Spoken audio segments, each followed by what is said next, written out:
సంక్రాంతిలో భోగిలో మా పెద్దనాన్న కర్ర పుల్లలు తెచ్చాడు అని పెడతా.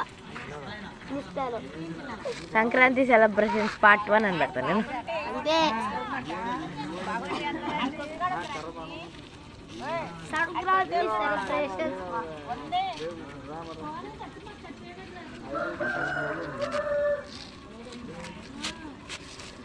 ముగ్గేస్తా ఉన్నారు. ఏది ముగ్గు?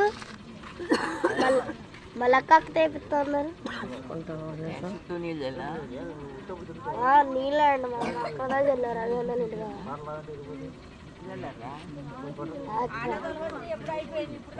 8ంటికి.